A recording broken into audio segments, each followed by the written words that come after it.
What is up, you guys? We back with another video, but this time it's somebody else. Yes, that's right. I'm going to be featuring somebody on my channel, Man of 1,000 Thoughts. Now, this guy does like cartoon reviews. I found him a while back and I really enjoyed his channel. I like how he break down cartoons and give why the show is good or bad. So if you like cartoon reviews, I definitely highly suggest you check him out. I'll have his link below, and he's going to be reviewing this show, Niko and the Sword of Light. Now, I never heard of this show, but the characters do look cool, and I think it might be like an Amazon exclusive, so I'm really curious to see what he think about this show. So enough talking, let's get into the video. And now, a thought from Mann.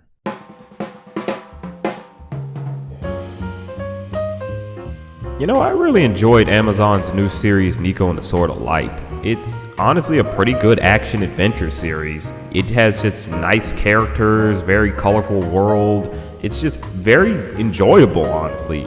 And I miss having these serialized action-adventure series. We don't really get a lot of those. The most I can think of right now is Voltron Legendary Defender, but that's kind of it. Sure, there's Steven Universe, that's sort of in that vein, but I just really enjoy the fact that it's an epic fantasy type of show. I kind of miss having those. You are indeed wise. Thank you.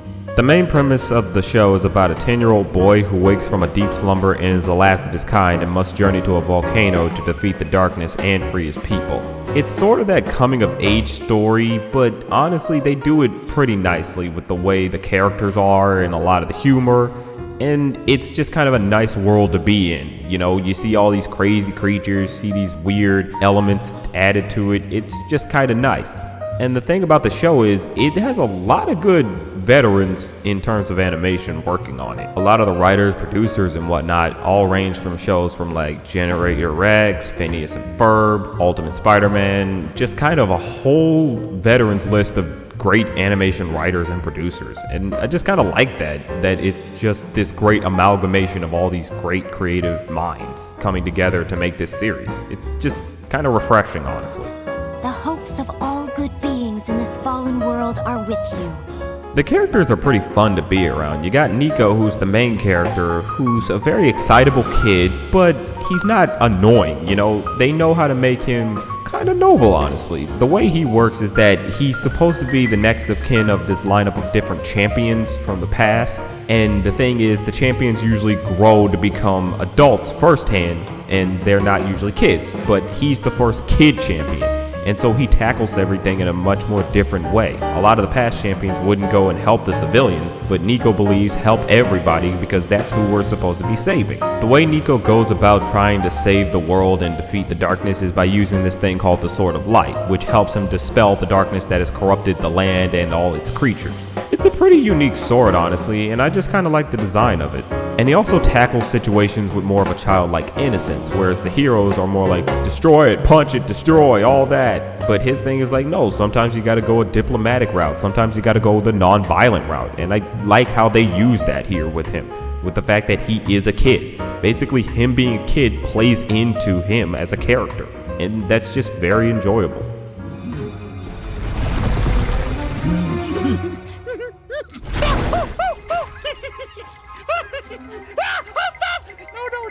Behold, the opposite of attacking.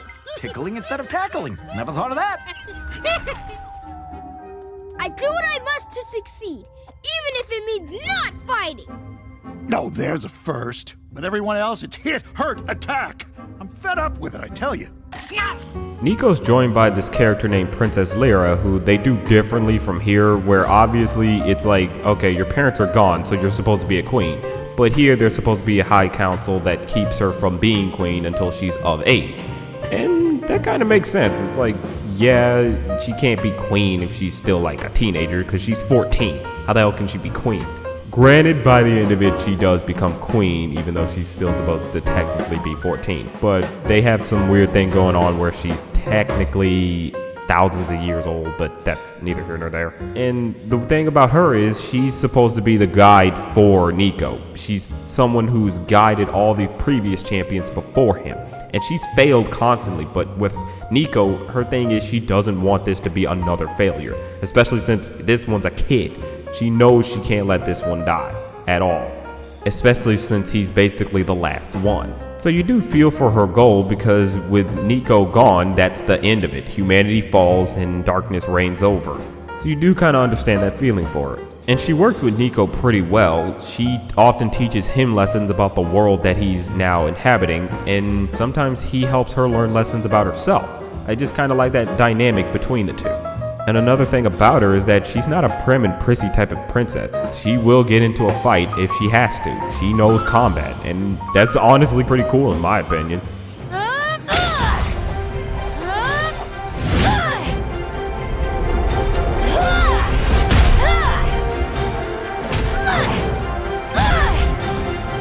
They're also joined by a character named Mann, who's basically the sidekick, and he's pretty much a coward. Honestly, he just doesn't like getting in trouble, but he's not someone who won't step up and help when he needs to.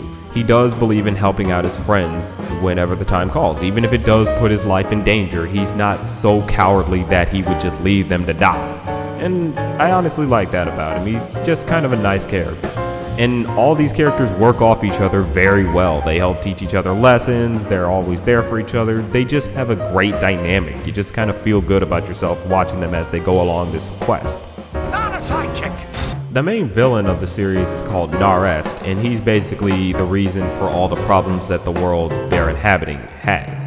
He's basically a very weird, kind of eccentric villain. He's honestly enjoyable to watch. He's just kind of fun with how crazy and weird he is. By the end of the series, you kind of like him, but at the same time, you're like, yeah, this guy needs to get his ass kicked. He's kind of one of those villains that's been spoon-fed their whole lives, so they're entitled to power and whatnot, and it's just kind of funny watching him be kind of a baby by the end of everything when he starts losing. It's just pretty fun. But that's impossible! You had no shot! This isn't fair! The world they inhabit pretty much lends itself to the epic fantasy genre. It's just such an intriguing world with such weird, crazy creatures. They come across a lot of them in their journey, and some of them are just honestly pretty memorable. They're just very weird and unique. They're just strange creatures, and a lot of them range from horrible, horrible atrocities to kind of cute and adorable. I just like how some of them are designed. And the way a lot of these characters work, it's kind of funny. They're very weird in where they stay, and it's just kind of enjoyable watching them as they do their thing. One thing I found funny was that the creatures could get so weird, you see some very weird shit. Like, I never thought I'd be able to see two mountains fighting each other. Like, that was something I didn't think I'd ever see anywhere, but here we are. That's just some kind of the craziness of this series, and I just kind of love it. The crazy characters are the main source of humor for this series, and that's just honestly great. It helps you get more involved with the world they inhabit and have to traverse through. Scarf, you great Alp! That's not where she wanted to be thrown! Do take that tone with me!